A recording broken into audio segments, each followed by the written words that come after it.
আমি আবার এসে গেছি আমার রান্নাঘরে, পাশের ঘর থেকে চলে এসেছি মিক্সিতে কচু বেটে নিয়ে। এবার কচু বাটার রংটা দেখুন কিরকম হয়েছে, ঠিক আছে। এবারে এটাকে তুলে নিচ্ছি বাটিতে।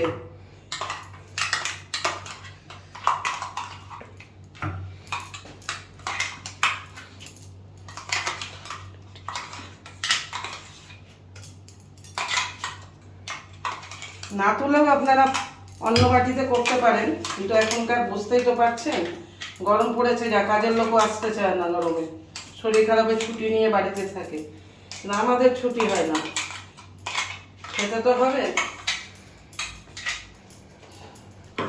এইবার দেখুন সিরিয়াল দেখে দেখে সিরিয়াল মার্কা কথাবার্তা, চলো বুঝলাম। তারপর পুরোটা ঢেলে নেওয়ার পরে এটাই গরম ভাতে হচ্ছে নরমাল কচু বাটা। কি বিয়ার দিয়ে খাওয়া যাবে না, এটাকে আজকে একটু স্পেশাল বানাবো, কারণ বাজার থেকে আমার মাছওয়ালা আমাকে একটু কুচো চিংড়ি দিয়ে গেছে। বাস, আজ প্রচুর পরিমাণ কম আছে, পরিমাণটা বাড়াবার জন্য আমি এর মধ্যে দিয়ে দেব একটু কুচো চিংড়ি। কিভাবে দেব দেখে নিন। তুমি ইংলিশে বলো না, প্রন।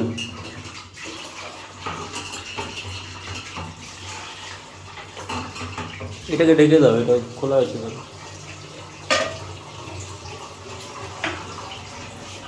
দাঁড়া, চিংড়ি একটু ফ্রাই করে দাও না, একটু ইয়ে দিয়ে সুরাপান করে।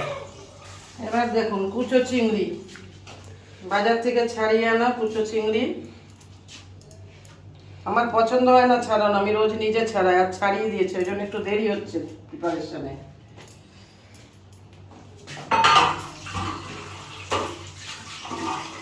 এবার আমি আবার চলে যাব পাশের ঘরে, আমার মিক্সি পাশের ঘরে। তখন আবার ভিডিওটা পজ হবে।